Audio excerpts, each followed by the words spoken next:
The Gospel of the Lord. Praise to you, Lord Christ. Please be seated. We just heard the love chapter, 1 Corinthians chapter 13. Isn't that sweet? But wait a minute. This isn't a wedding. I mean, there's going to be a wedding next week, but this is not it. So why would we be reading the love chapter today? Because the love chapter is not just for weddings, and it's not just for romantic couples. It's not just for your own blood family. It's not just for our parish family. It's actually God's definition of love for anyone, which is very different from how our culture sees it. Our culture defines love as warm feelings of affection for someone or something, but that's not at all what God means by love, which is why Jesus can command us to love. Someone asked Jesus, of all the commandments, which one is most important? And Jesus quotes from the Old Testament. He says, love the Lord your God with all of your heart, all of your soul, all your mind, all of your strength. This is the first and greatest commandment, and the second one is just like it. Love your neighbor as yourself. And then at the Last Supper, he added number 3 for those of us who say yes to Jesus. He says, love each other the way that I have loved you. If love is primarily a feeling, then God cannot command us to do it. Because nobody can make me feel warmth or affection for anything or anyone. I mean, the feeling's either there or it isn't. But according to God's definition, love is not feelings. It's acting lovingly, whether we feel it or not. And 1 Corinthians chapter 13, the love chapter, defines what constitutes acting lovingly. You heard it today. Certainly at a wedding, love is patient, love is kind, it does not envy, it does not boast, it is not proud, it does not dishonor others, it's not self-seeking. It is not easily angered. It keeps no record of wrongs. Love does not delight in evil, but rejoices in the truth. It always protects, always trusts, always hopes, always perseveres. Love never fails. There ain't a feeling word in that whole list. All of those are actions. Actions we can do whether we feel any warmth or affection for anyone or not. And that's why Jesus can command us to love God, to love our neighbors, to love each other. He even makes it worse by commanding us to love our enemies, for whom we especially have no warmth or affection. Now at this point, those of us who have been to a bunch of weddings are zoning out because we've heard some preacher stand up here and tell couples they're supposed to do that with each other. And those of us who've gone to church all of our lives are zoning out because we've heard some preacher stand up here and tell us to do this with each other. And those of us who were here at Christmas might be zoning out because you heard me tell you this is how Jesus loves you. Remember the answer to the question, why?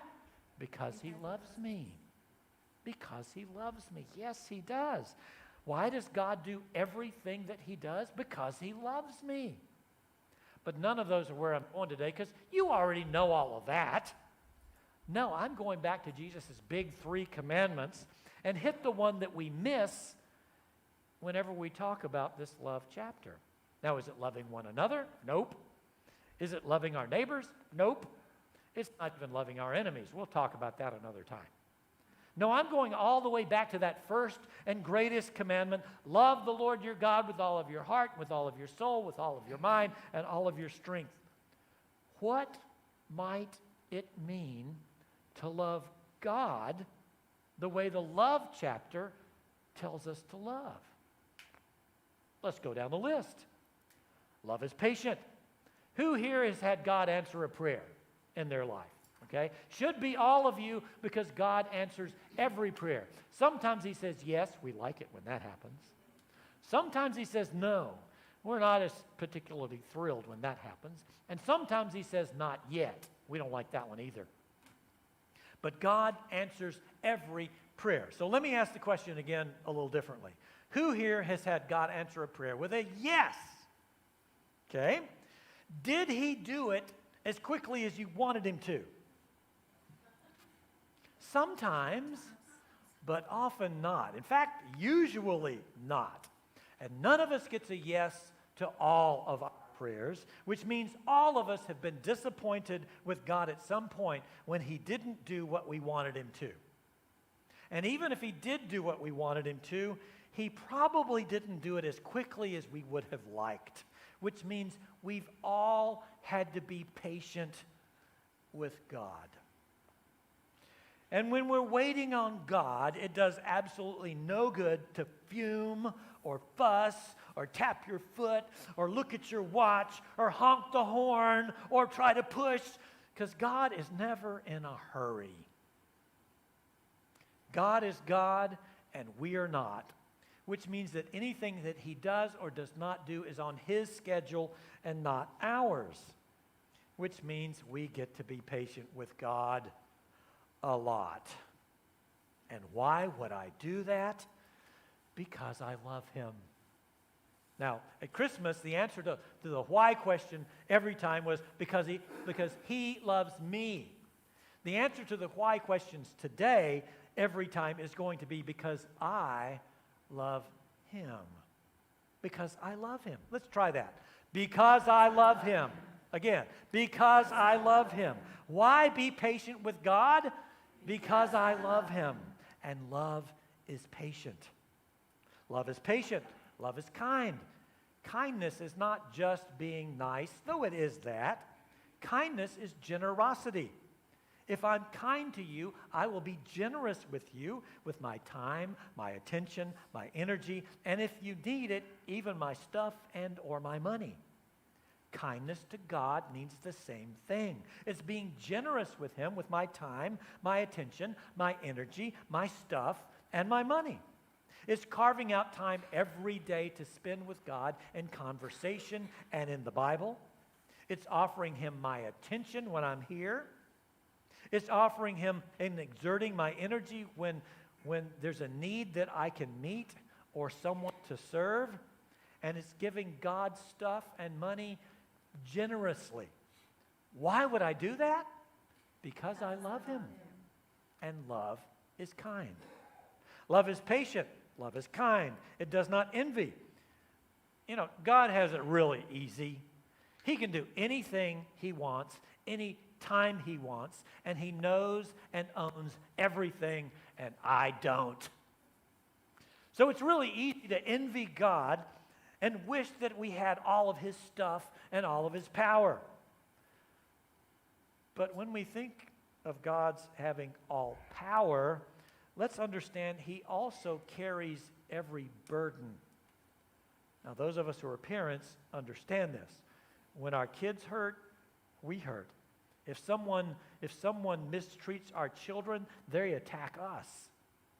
Multiply that care and concern that we have for our own children times the trillions of people that have been God's children throughout all the ages. Yes, God has all power, but he also hears every cry for help and feels every pain and carries every burden. And you can't have the power without the pain. And when I realize that, I don't envy God anymore. You probably don't either. And why? Because I love him. And love does not envy. Love is patient, love is kind, it does not envy, it does not boast, it is not proud. Some folks think God is like Santa Claus. Yes, he sees you when you're sleeping, he knows when you're awake, but that's as far as the comparison goes. And people who think God is like Santa Claus also tend to think, you know, I've been good. I've been good this year, and therefore God owes me. Yes, yes. But of course, by good, what they mean is, you know, at least I'm not bad as those people. And you fill in the blank with whoever those people are and the people that you think you're better than. But God does not grade us on a curve. Good is not better than those people. good is Jesus. And until we are continuously as good, as selfless, as holy, as pure, and as loving as Jesus, none of us has anything to boast about or be proud of. And God certainly does not owe us anything. So let's not insist that he does. Why? Because I love him. And love does not boast and is not proud. Back to the list. Love does not dishonor others. Wait a minute. How could I dishonor God? Well, you've seen the stories in the news. Pastor caught in adultery.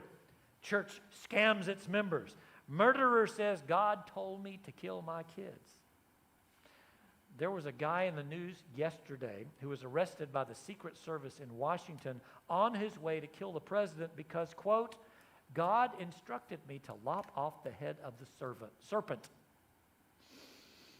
If we are in any way identifiably Christian, if we wear a cross, if people know we go to church, if they see us praying before a meal, or anything else blatantly religious, if we are in any way identifiably Christian and we do anything immoral, stupid, unkind, selfish, shady, or dishonest, people are going to say, or at least think, you know how those Christians are. You know how those preachers are. And that makes God look bad. Now, I'm used to living in a fishbowl. I'm used to people watching me. So I try never to say or do or post anything I'm not willing to have splashed all over the internet because I don't want to dishonor God. I don't want to dishonor the Messiah. I don't want to dishonor the Messiah's family. And I urge all of us to do the same, to think before we act or open our mouth or click send. Why? Because I love him. And love does not dishonor others, especially not God. Love is not self-seeking.